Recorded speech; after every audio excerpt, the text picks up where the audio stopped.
I don't know, I'm sleepy, I thought. Harry and Murphy boys. Right. So, in Star Wars, right before Han gets frozen in carbonite, Leia says, I love you, and Han says, I know. And I want you to do that in Murphy and Harry's voice. He's still sleeping.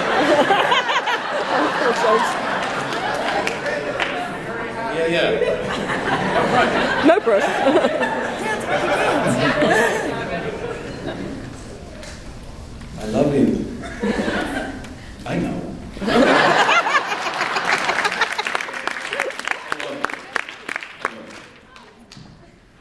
Hi, I was wondering what your favorite behind-the-scenes moment in Buffy was.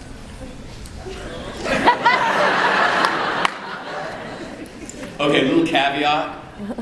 I was boring behind the scenes. Like, I went to Joss one time and I'm like, why am I never in the gag reel? Like at the end of the year party, at the rap party, there's always this really funny film of everyone goofing around, having such a great time together. And I'm never in those, Joss. What, you don't like me? And he's like, James, you're never in them because you are boring between takes. When I say cut, you do exactly the same thing you have done for years, which is you look down to make sure you're on your mark, you go down to your chair, and you start studying your lines again. You are the most boring person I've ever met in between the words cut and action. Between the words action and cut, it's like someone released you out of a cage, and everyone goes, what the fuck? Yeah. So I kind of save it for the day. So behind the scenes would be about other people. Okay, here's a good one. I don't know if it's the best one, but it's a good one. Steve Tartaglia was Stunt Spike, and he was one of the premier Caucasian actor stuntmen in Asia before he came to the States and joined the show. And in Asia, they don't have things called laws. A concept called safety. So, like, when I saw Steve's reel, which is what you cut together to impress agents, you know, all your good work, it almost made me throw up. I was just like, oh, what are you doing? Like, there was this one sequence where they're on the outside of a building on scaffolding, and they're falling through the scaffolding and continuing a fight as they fall through. And there's no nets, there's no wires, there's no safety. And if you're doing like complex flips on boards that are about this, you know, that wide, and if you pitch over, you're just dead, and they recast it. That's so Steve would do things that other stuntmen would quail at. They would literally be like, he's crazy. So they had him on a 3-foot story building, and he had to take it's called a medium fall. And he had to take a medium fall, and they only gave him a bush like that big to break his fall. And it wasn't designed, it's not a stunt bush, you know. It's a bush. And he was like, yeah, that's good, because I'm on grass, we're good, so let's go. And then because the camera needed it to move slightly, they moved the bush so that it was right on the curb. Right on the, like that, and you know, just suicide. And you can see, and I saw Steve, they called Steve over and they pointed out, and he's like, okay. And I just loved him for that. And he did it, and he shook it off, and like stuntmen, they do get hurt. They're human beings, but they'll never admit it to you because it's their job not to get hurt. But it hurts. It's like football or World Federation Wrestling, whatever. And so he knew that I would never out him for feeling hurt. So he was like, "No, man, it's cool. It's good. It's good." And then I'm like, "How are you?" He's like, "Oh, that was not good." What's up? Yeah. You're going to be in some of those episodes? Yeah. Check out Sci-Fi. Metal Hurlant or Hurlant. It's a European show that's a big hit all over Europe. It's all starring American actors, English-speaking scripts. I know. You'll forget it again. It's pointless to tell you. Metal, as in not wood. Hurlant, as in God knows. It is actually heavy metal, which was an awesomely twisted comic book that came out, and a really pretty cool movie that came out in the 80s. And it's a lot like the Twilight Zone episodes, which is like really good production values, really good actors, expensive actors, and really bad twisted endings for everyone involved. The first one I did, I'm doing one each season, but their seasons were 6 episodes long. They've done 2 seasons so far, so they have 12 episodes. Sci-Fi's bought it, they're bringing it over. You're in both seasons, right? Yeah. You're playing different characters. Yeah, because it's a different setup. It's completely different. And the first one is about an 18-year-old girl that wakes up in a bomb shelter, and her next-door neighbor is down there with her, and he says, World War III has started. The missiles have already been fired. I happen to have a bomb shelter, but I didn't have any time to explain this to you, so I just knocked you over the head and dragged you down in here. Don't open the front door. And she's got to figure out if he's lying or not. And it's just a horrible ending. Just like, and you're just like, oh, God. Oh. But not in the way you'd expect. Yeah. What's up with that? Angel. Valkyrie, sorry. In the 8 months of Smile Time, was it fun to fight the puppet? On Angel, how was it fighting the puppet? Yeah, man, I was actually beating myself up with the puppet.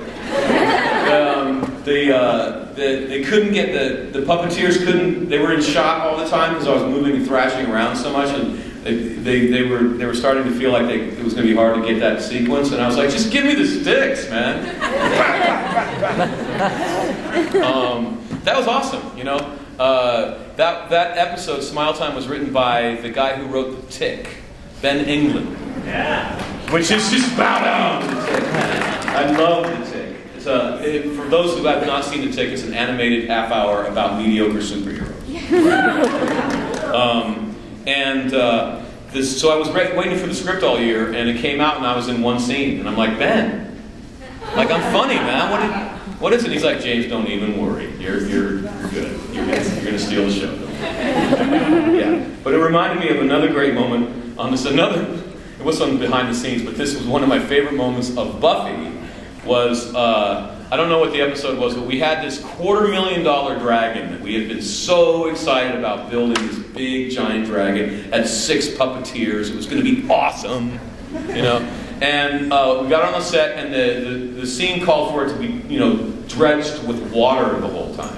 And they didn't really plan for that, and the foam took on the water like a sponge, and the thing went from like 500 pounds to like 6 tons. And the puppet, and then like by take 3, like the dragon wasn't scary anymore. So. And like the guys inside are radioing, like, you know, Harold is dead, you know. And they got him out, and I think they had to call an ambulance. It was really bad. Yeah, we're laughing.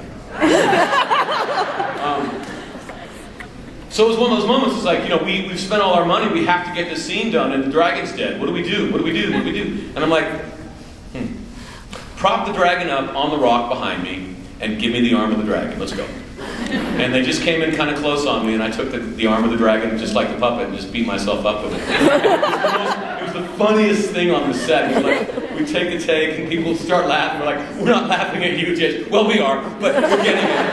And it's all good. But that was the silliest and one most wonderful moment. It's not a good scene. You know, it didn't really come off very well, but at least we got it. Yeah, in the back. Come on.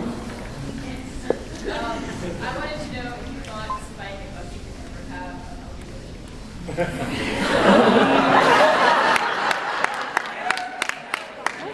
Love your costume, by the way. Punk rock 70s swag. Hell yeah. Could Buffy and Spike ever have a healthy relationship? You know. Theoretically, yes. You know, like I recently wrote a comic that's coming out for Dark Horse, and it takes place in season 7, and Spike is off on his own, just having gotten his soul, and he's got a soul, but he doesn't know what to do with it yet, and he can't mug anybody anymore, and he can't steal anything anymore, so he's going homeless because he doesn't know how to provide for himself anymore. He's like homeless. He's starving to death, and his shoes are falling apart, he can't find any new shoes. And he finds he has a little romance. It lasts for like a day, you know? But it's a very sweet, kind of innocent little romance. And a fan, I did an interview about it, and a fan wrote to, actually the band, to get a hold of me to just rag me out. Like, don't you know Spike loves Buffy? And like, you know, don't you even know the character, man? And I didn't write back yet, but I want to, and I just want to explain. It's like, yes, Spike loves Buffy, but at this point in his life, he's under no illusions that he's good for her. He knows what happened in that bathroom. He knows that he's not, that's why he got his soul. And he's got his soul, yeah, and he's starting a journey towards reclaiming a good person, or creature, I guess. Starting redemption, but that's a process. And sure, so at the end of that process, that could happen, but knowing Spike, it's going to take so long, Buffy will be dead by the time it's ready. Yeah, man. I'm coming back over here, I swear to God. I work on Warehouse 13 and am I coming back? I wanted to know what it was like working with the people at Warehouse 13 and Yay. be reprising the role in the next season. Right on. How's it work on Warehouse 13 and am I coming back? It was great. Eddie is fabulous. He is so funny.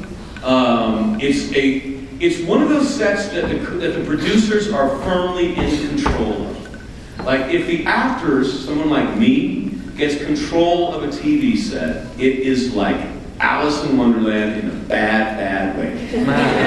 The only fun shows that I've been on are the ones where the actors are slightly terrified of the producers, and we're kept in line. Because actors, we're paid to be very subjective about the experience. It's all me. And we're not thinking about the group. We're not thinking about everyone else. And that's really what we should be doing. But it means that we don't need to be calling the shots at all. And on that show, Jack Kenny is the showrunner, and he's able to terrify the actors with humor. So he keeps everyone well in line, but the people are laughing at the same time, so it's great. I think if they order more episodes, I very well may be back. By my last scene, Jack was screaming, spin-off! I was cracking him up. He was like, spin-off! Which doesn't mean anything in Hollywood.